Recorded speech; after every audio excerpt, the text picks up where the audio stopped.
Existe uma frase que ecoa em cultos, púlpitos e redes sociais religiosas como se fosse palavra sagrada: quem não vai pelo amor, vai pela dor. Ela é repetida com autoridade, com tom grave, com expressão de alerta, mas aqui está o choque.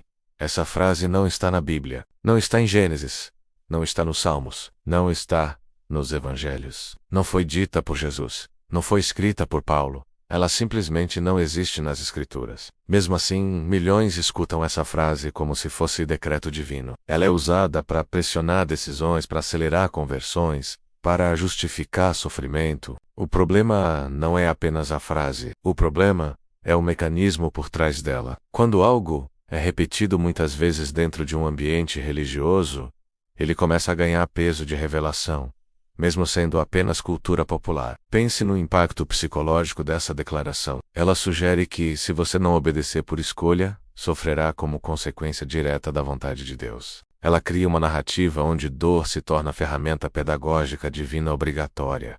E isso instala medo silencioso. Medo que não questiona. Mas quando você abre a Bíblia e procura exatamente essa frase, ela não está lá. Isso significa que o que está sendo usado para gerar temor não é texto bíblico, é tradição oral religiosa. E tradição repetida não é sinônimo de verdade revelada. Esse tipo de construção funciona porque mexe com emoções profundas. O ser humano teme a dor. Quando alguém associa dor à desobediência espiritual de forma automática, cria-se um atalho mental: obedeça ou sofra. Essa é uma estrutura de controle eficiente, simples, direta, impactante. A questão não é negar que existam consequências na vida. A própria Bíblia fala sobre escolhas e resultados. A questão é transformar uma frase popular em ameaça espiritual generalizada. Quando isso acontece, a fé deixa de ser consciente e passa a ser defensiva. Observe como essa frase quase sempre aparece em momentos estratégicos. Quando alguém hesita, quando alguém questiona, quando alguém pensa diferente. Ela surge como um freio, como um alerta, como um aviso de que pensar demais pode trazer sofrimento, e assim, pouco a pouco, o medo substitui a reflexão. A pessoa não decide mais por convicção. Decide para evitar punição. Decide para escapar da dor prometida. Isso não é amadurecimento espiritual. Isso é condicionamento. Se a frase não está na Bíblia, por que é tratada como se estivesse?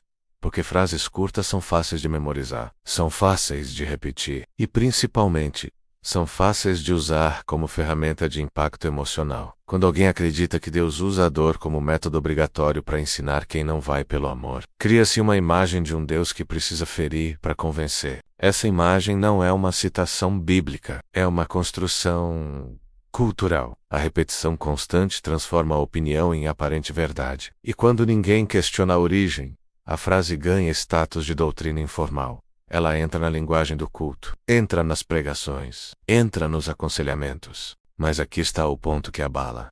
Fé madura não teme verificação.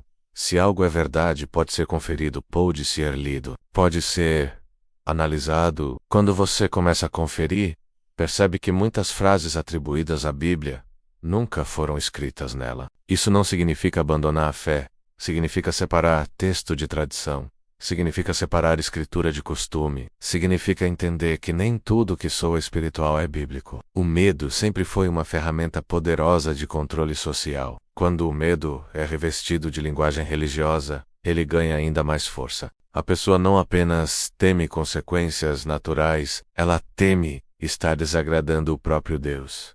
E assim, frases populares ganham poder desproporcional. Elas moldam comportamento, moldam decisões, moldam pensamentos. Tudo isso sem base textual direta. Quando você descobre que a frase não existe na Bíblia, algo se quebra. Uma camada de medo começa a cair. Você percebe que precisa conferir o que ouve, precisa ler por conta própria, precisa buscar contexto. A fé não precisa de frases inventadas para se sustentar. Se precisa, então não é fé baseada em texto, é fé baseada em repetição. Talvez o maior choque não seja descobrir que a frase não está na Bíblia. Talvez o maior choque seja perceber quantas outras declarações são aceitas sem verificação. Abrir a Bíblia e conferir É um ato de responsabilidade pessoal. É sair da dependência automática. É assumir a própria consciência espiritual. Quando você começa a investigar, o medo diminui. E quando o medo diminui, o controle perde força. Porque controle se alimenta de crença não verificada. A frase "quem não vai pelo amor, vai pela dor" pode continuar sendo usada como ditado popular, mas ela não pode ser tratada como versículo. E reconhecer isso é o primeiro passo para uma fé baseada em leitura, não em intimidação.